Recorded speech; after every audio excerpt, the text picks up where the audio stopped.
இந்த வீடியோவை உங்களுக்கு வழங்குவோர் மாலை முரசு செய்திகள் தொலைக்காட்சியின் படிப்போம் ஜெயிப்போம் உயர்கல்வியை தேர்ந்தெடுப்பதில் உள்ள சந்தேகங்களை தீர்க்கும் நிகழ்ச்சி தினமும் மாலை 5 மணிக்கு.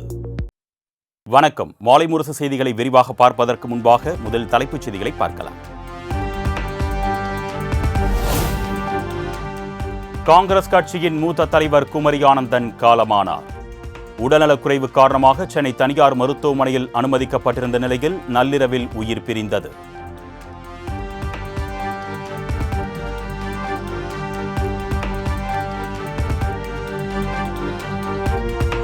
சாலி கிராமத்தில் உள்ள மகள் தமிழிசை சவுந்தரராஜனின் இல்லத்திற்கு கொண்டு செல்லப்பட்ட குமரி ஆனந்தனின் உடல். தந்தையின் உடலை பார்த்து கதறி எழுத தமிழிசை சவுந்தரராஜன்.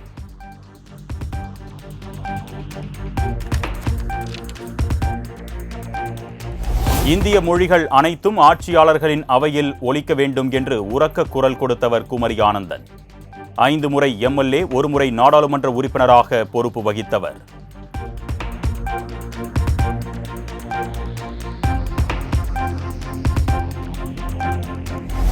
மறைந்த குமரி ஆனந்தனின் உடல் இன்று மாலை 5 மணிக்கு நல்லடக்கம் செய்யப்படும். குமரி ஆனந்தனின் மகளும் பாஜக மூத்த தலைவருமான தமிழிசை சவுந்தரராஜன் பேட்டி. அவருக்கு நாளைய தினம் இறுதி சடங்கு 5 மணிக்கு இறுதி ஊர்வலம் கிளம்பி விருகம்பாக்கம் இடுகாட்டில் நிறைவு செய்கிறோம். நிறைவான வாழ்க்கை வாழ்ந்தவர். கடைசி காலத்தில் கூட தமிழக மக்களுக்கு வாழ்த்துக்களை சொல்லுங்கள் என்று எங்களுக்கு எப்பொழுதுமே அறிவுரை சொல்லி எங்களை வளர்த்திருக்கிறார்.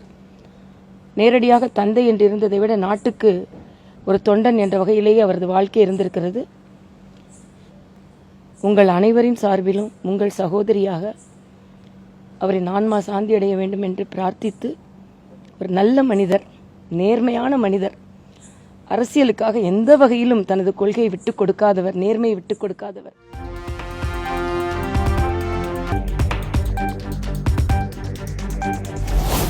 காங்கிரஸ் மூத்த தலைவர் ப. சிதம்பரத்திற்கு திடீர் உடல்நலக்குறைவு. அகமதாபாத்தில் உள்ள மருத்துவமனையில் அனுமதிக்கப்பட்டு சிகிச்சை.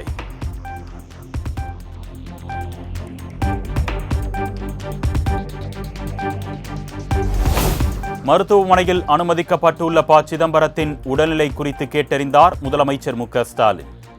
கார்த்தி சிதம்பரத்திடம் தொலைபேசியில் தொடர்பு கொண்டு நலம் விசாரித்தார்.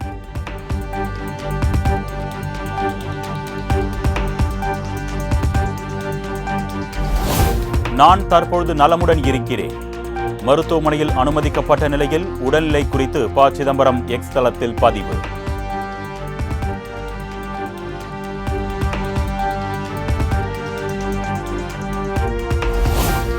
நீட் தேர்வு தொடர்பாக சென்னையில் இன்று சட்டமன்ற அனைத்து கட்சி கூட்டம். மசோதாவுக்கு மத்திய அரசு ஒப்புதல் அளிக்காத நிலையில் முக்கிய ஆலோசனை நடத்த திட்டம்.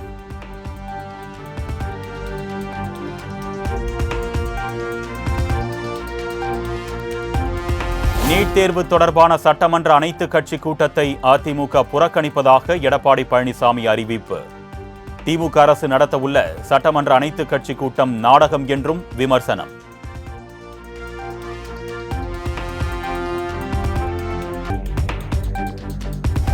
சட்டப்பேரவையில் நிறைவேற்றப்பட்ட 10 மசோதாக்களை ஆளுநர் ஆர்.என். ரவி நிறுத்தி வைத்தது சட்டவிரோதம். தமிழக அரசு தொடர்ந்த வழக்கில் உச்சநீதிமன்றம் அதிரடி தீர்ப்பு.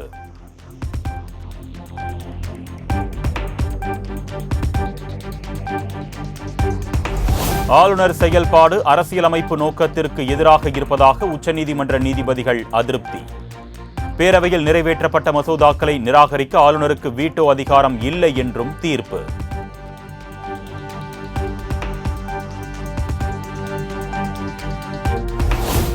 ஆளுநர் விவகாரத்தில் உச்சநீதிமன்றம் வரலாற்று சிறப்புமிக்க தீர்ப்பை வழங்கியது தமிழக அரசுக்கு கிடைத்த வெற்றி. உச்சநீதிமன்ற தீர்ப்பு தமிழகம் மட்டுமின்றி அனைத்து மாநிலங்களுக்கும் கிடைத்த மாபெரும் வெற்றி என்று முதலமைச்சர் மு.க. ஸ்டாலின் வரவேற்பு. நியாயத்தை ஏற்று மாண்புமிகு ஆளுநர் அவர்கள் நிறுத்தி வைத்திருந்தது சட்டவிரோதமானது என்றும், அந்த சட்ட முன்வடிவுகளுக்கும் ஆளுநர் அவர்கள் ஒப்புதல் அளிக்கப்பட்டதாக கருதப்பட வேண்டும் என்றும் தெரிவித்து வரலாற்று சிறப்புமிக்க தீர்ப்பினை இன்றைக்கு மாண்புமிகு உச்சநீதிமன்றம் வழங்கியுள்ளது. இந்த தீர்ப்பு தமிழ்நாட்டுக்கு மட்டுமின்றி இந்தியாவில் உள்ள அனைத்து மாநில அரசுகளுக்கும் கிடைத்த மாபெரும் வெற்றியாகும்.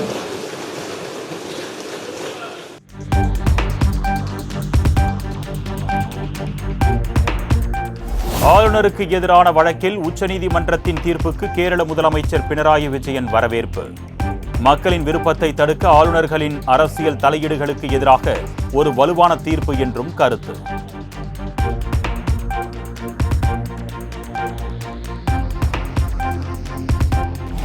உச்சநீதிமன்ற தீர்ப்பு மாநில உரிமைகளை பாதுகாப்பதற்கான ஒரு தொடக்கம்தான். கூட்டாட்சி கொள்கை மற்றும் மக்களின் எண்ணத்தை காக்கும் போராட்டம் தொடரும். ஆளுநர் RN ரவிக்கு எதிரான உச்சநீதிமன்ற தீர்ப்பு குறித்த கேரள முதலமைச்சர் பினராயி விஜயனின் பதிவிற்கு முதலமைச்சர் மு.க. ஸ்டாலின் பதில்.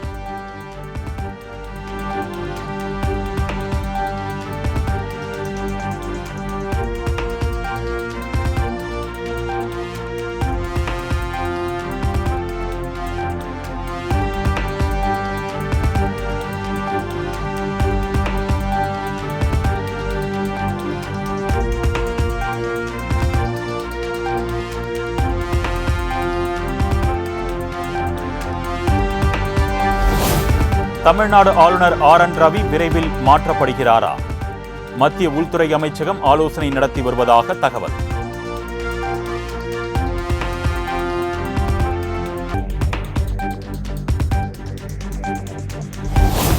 தமிழ்நாட்டில் 895 புரிந்துணர்வு ஒப்பந்தங்கள் வாயிலாக 10.14 லட்சம் கோடி ரூபாய் முதலீடுகள் ஈர்க்கப்பட்டிருப்பதாக முதலமைச்சர் மு.க. ஸ்டாலின் தகவல். சுமார் 32 லட்சம் பேருக்கு வேலை வாய்ப்புகள் உருவாக்கப்பட்டிருப்பதாகவும் அறிக்கை.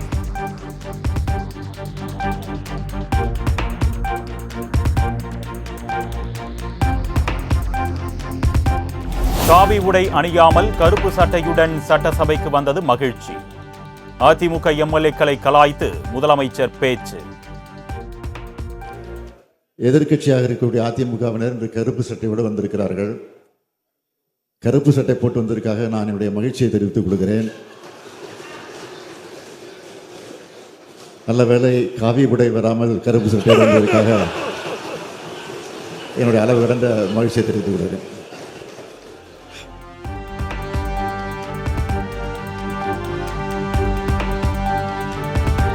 சட்டப்பேரவையில் பேச அனுமதி வழங்காமல் வெளியே அனுப்பிவிட்டு அதிமுக MLA-க்களை விமர்சிப்பது கோழைத்தனத்தின் உச்சம்.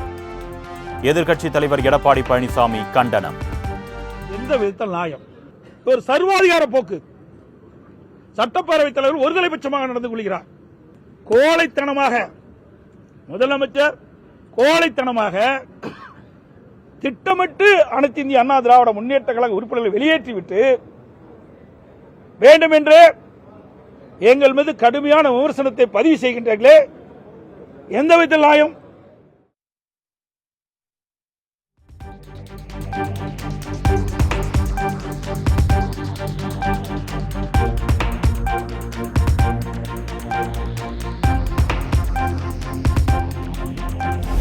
ஆளுநரால் நிறுத்தி வைக்கப்பட்ட 10 மசோதாக்களுக்கு உச்சநீதிமன்றம் ஒப்புதல் அளித்தது வரவேற்கத்தக்கது.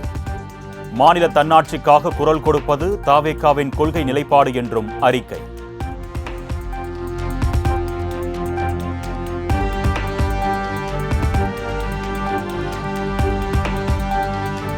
அமலாக்கத்துறைக்கு எதிரான வழக்கை தொடர்ந்து நடத்த டாஸ்மாக் நிறுவனம் முடிவு. தமிழ்நாடு அரசு சார்பில் தாக்கல் செய்த மனு குறித்த நிலைப்பாடு பின்னர் தெரிவிக்கப்படும் என்றும் தலைமை வழக்கறிஞர் சென்னை உயர்நீதிமன்றத்தில் தகவல்.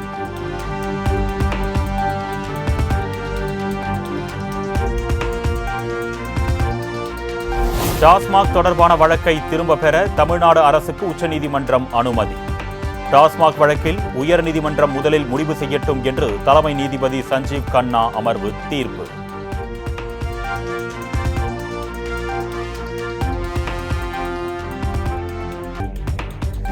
பரந்தூர் விமான நிலைய திட்ட ஒப்புதலுக்கு அனுமதி வழங்கியது மத்திய விமான போக்குவரத்து அமைச்சகம்.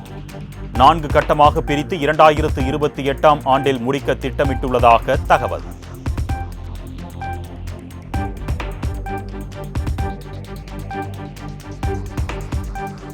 ஊட்டி, கொடைக்கானலில் வாகன கட்டுப்பாட்டை அமல்படுத்துவதில் பல நடைமுறை சிக்கல்கள் உள்ளதாக தமிழக அரசு தரப்பில் தகவல்.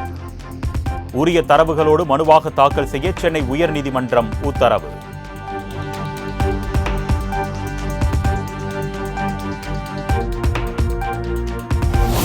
தனக்கு எதிராக கொடுக்கப்பட்ட புகாரில் ஆதாரங்களை நீதிமன்றத்தில் இருந்து பெற்றுக்கொண்டார் சீமான். ஏப்ரல் 29ஆம் தேதிக்கு வழக்கை ஒத்திவைத்து திருச்சி நீதிமன்றம் உத்தரவு.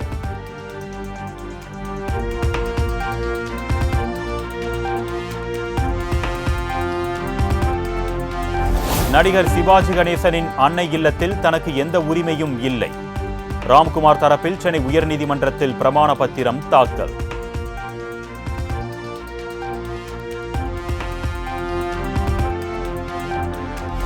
பங்குனி உத்தர திருவிழாவை முன்னிட்டு பழனியில் நாளை முதல் 3 நாட்கள் கட்டண தரிசனம் ரத்து.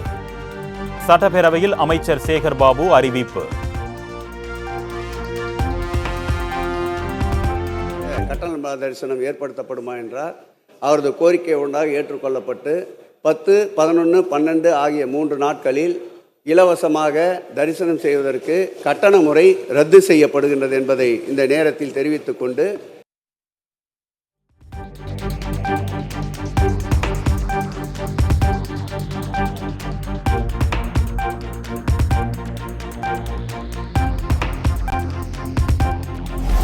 அதிமுக மீண்டும் ஆட்சியில் அமர வேண்டும் என்றால் பாஜகவுடன் கூட்டணி அறிவிக்க வேண்டும்.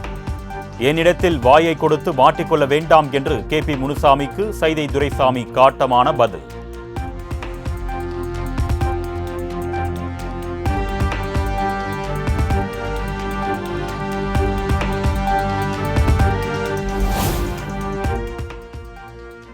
கொள்ளத்தக்க வகையில் கூட்டணி பலமும் பல்வேறு அரசியல் கட்சிகளை இணைத்தும் தேர்தல் பலத்தில் கூட்டணியில். மதுரை சித்திரை திருவிழா மே 8ஆம் தேதி தொடங்கி 17ஆம் தேதி வரை நடைபெறும். கள்ளழகர் வைகை ஆற்றில் எழுந்தருளும் நிகழ்ச்சி மே 12ஆம் தேதி நடைபெறும் என்று கோயில் நிர்வாகம் அறிவிப்பு.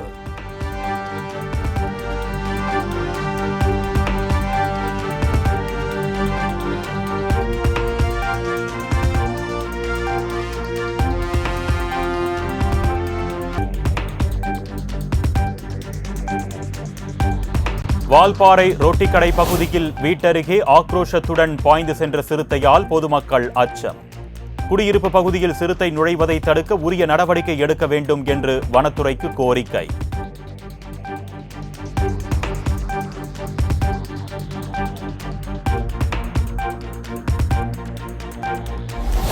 டேஸ்ட் அட்லஸ் வெளியிட்டுள்ள உலகின் டாப் 50 சாலையோர உணவுகளின் பட்டியல். தமிழ்நாட்டின் பரோட்டாவிற்கு 5ஆம் இடம்.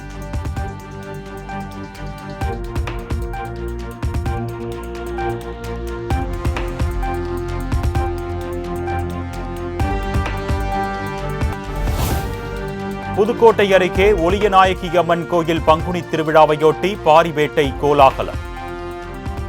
பல்வேறு வேடங்கள் அணிந்து ஆட்டம் பாட்டத்துடன் ஊர்வலமாக சென்று அம்மனுக்கு நேர்த்திக்கடன் செலுத்திய பக்தர்கள்.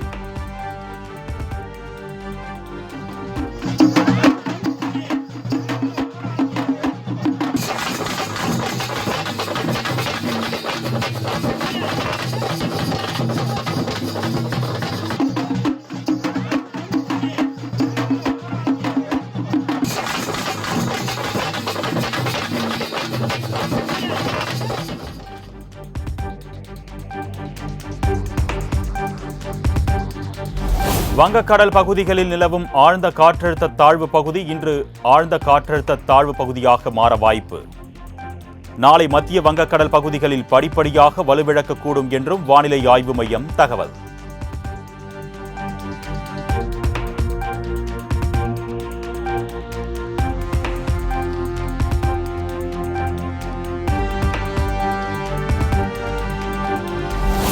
தமிழ்நாடு மற்றும் புதுச்சேரியில் வரும் 14ஆம் தேதி வரை மழைக்கு வாய்ப்பு. சென்னை வானிலை ஆய்வு மையம் கணிப்பு.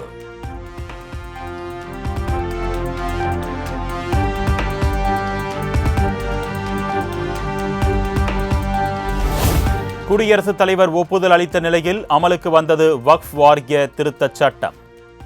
மத்திய அரசு அறிவிப்பாணை வெளியீடு.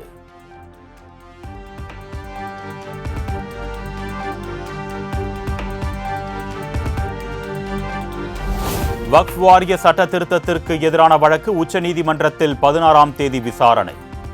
திமுக, எஸ்டிபிஐ, ஆம் ஆத்மி உள்ளிட்ட கட்சிகள் சார்பில் 10க்கும் மேற்பட்ட மனுக்கள் தாக்கல்.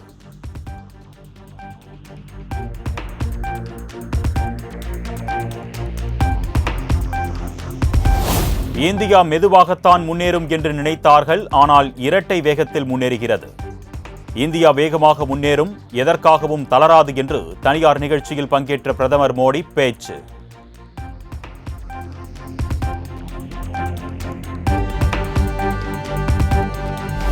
பொருளாதாரத்தில் 11வது இடத்தில் இருந்து 5வது இடத்திற்கு இந்தியா முன்னேறி உள்ளது.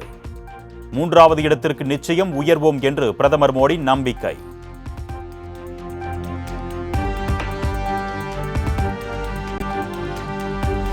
எத்தனையோ ஆட்சிகள் வந்தன, பாம்பன் பகுதியில் பாலம் கட்டுவதாக சொன்னார்கள், ஆனால் செய்யவில்லை. 100 ஆண்டுகள் இருந்த பழைய பாலத்திற்கு பதிலாக பாஜக அரசு புதிய பாலம் கட்டி திறந்திருப்பதாக பிரதமர் மோடி பெருமிதம்.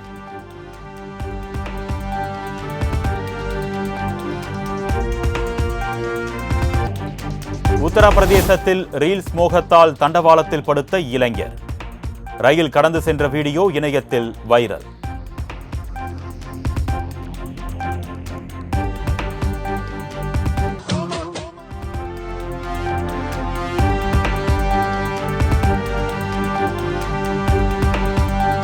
சீனாவுக்கு எதிராக கூடுதலாக வரி விதிப்பதாக மிரட்டல் விடுப்பதன் மூலம் தவறுக்கு மேல் தவறு செய்கிறது அமெரிக்கா. ட்ரம்ப் வர்த்தக போரை தொடர்வதால் சீனா இறுதி வரை எதிர்த்து போராடும் என்று அந்நாட்டு வர்த்தக அமைச்சக செய்தி தொடர்பாளர் அறிவிப்பு.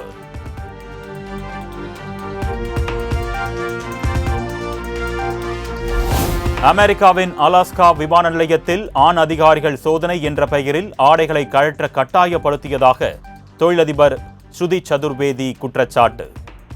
தனது பவர் பேங்கை சந்தேகத்திற்குரியதாக கருதிய அதிகாரிகள் 8 மணி நேரம் காவலில் வைத்து மோசமான நடத்தியதாக வேதனை.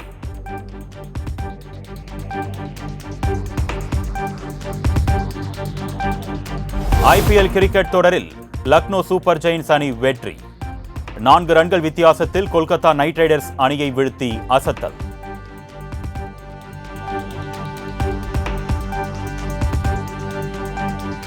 சென்னை அணிக்கு எதிரான IPL போட்டியில் 18 ரன்கள் வித்தியாசத்தில் பஞ்சாப் அணி வெற்றி.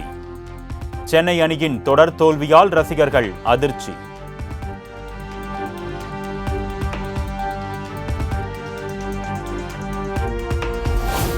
கடைசி 4 போட்டிகளில் அணியின் ஃபீல்டிங் உச்சத்தில் இல்லை. சில முக்கிய கேட்சுகளை கோட்டை விட்டதே தொடர் தோல்விக்கு காரணம் என்று சென்னை அணியின் கேப்டன் ருதுராஜ் விளக்கம்.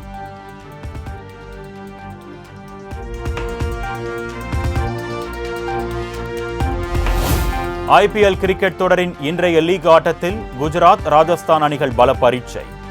போட்டி அகமதாபாத் நரேந்திர மோடி மைதானத்தில் இரவு 7:30 மணிக்கு தொடங்குகிறது.